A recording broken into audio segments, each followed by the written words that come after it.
If you're of a certain age, I'm sure you can recall lots of times when you regrettably unfolded a paper map in your car, desperately scanned the thing in hopes of locating whatever place it was you were trying to get to, and then failed miserably to refold it again.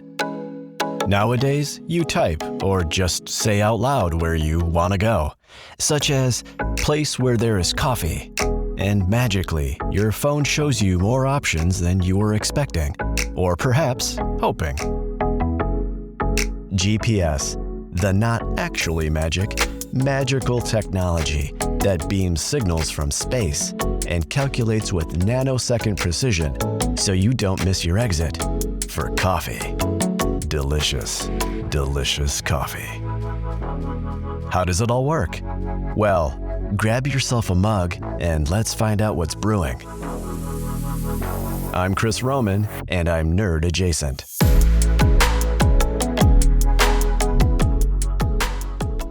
GPS, or Global Positioning System, was born out of the Cold War. In the early 1970s, the US military wanted a navigation system that could guide submarines, ships, aircraft, and of course, missiles, anywhere on Earth with precision. The project, called Navstar, was approved in 1973, and the first test satellites launched in 1978, laying the foundation for what was to come.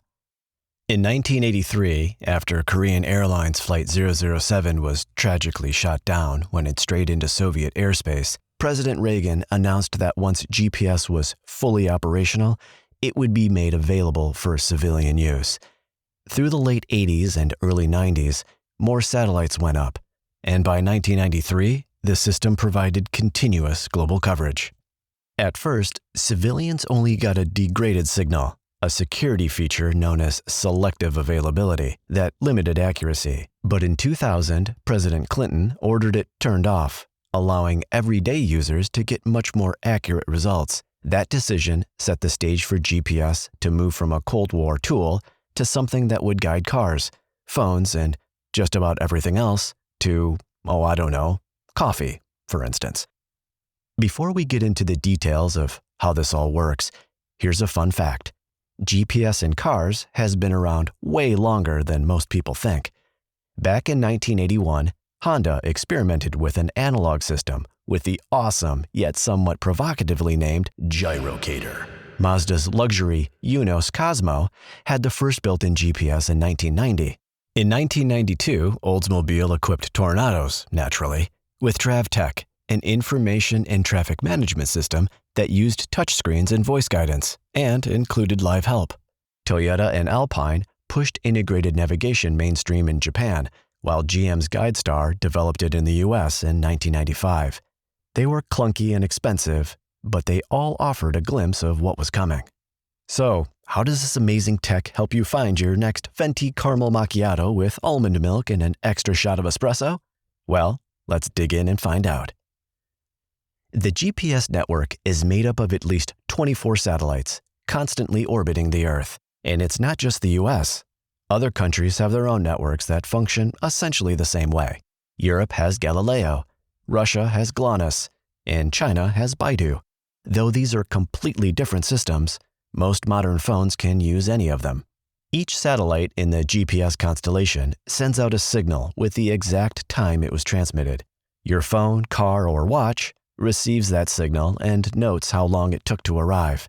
Because radio signals travel at the speed of light, a tiny delay means a measurable distance. Your device does this with at least 4 satellites at once. With a bit of clever math that I couldn't possibly explain to you, it can triangulate your exact position in 3 dimensions: latitude, longitude, and altitude. It's basically asking, how far am I from satellite A? What about B, C, and D? And then drawing imaginary spheres around each one until the intersection lands right where you're standing, presumably in front of a coffee cart. Now, here's where it gets even nerdier.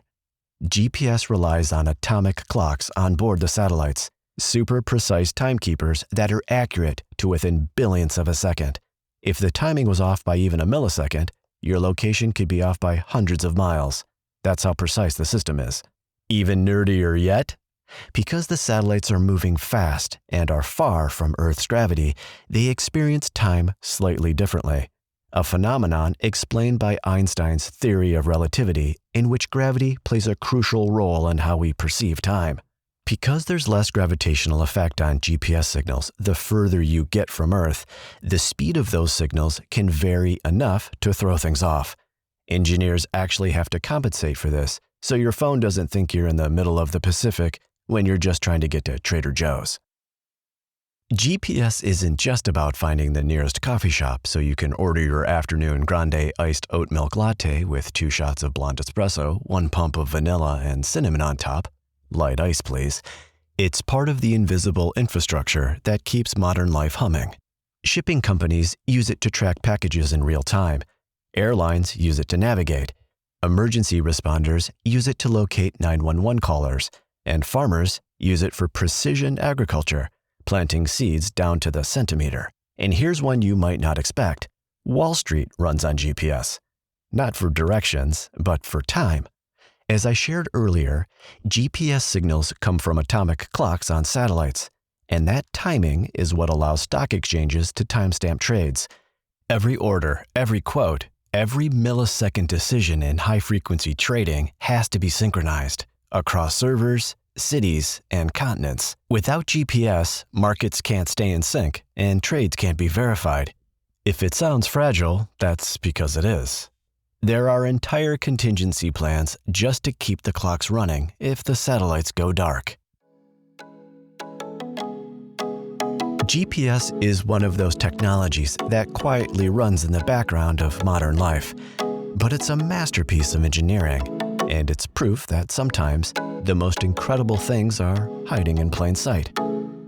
So, the next time you casually ask your phone where you can pick up a venti half-calf ristretto Americano misto made with 3 shots of espresso, steamed soy milk, 1 pump of hazelnut, 1 pump of toffee nut, a sprinkle of nutmeg, made at 190 degrees, remember this: a swarm of satellites is whizzing around the planet, broadcasting signals from space, using atomic clocks that account for general relativity.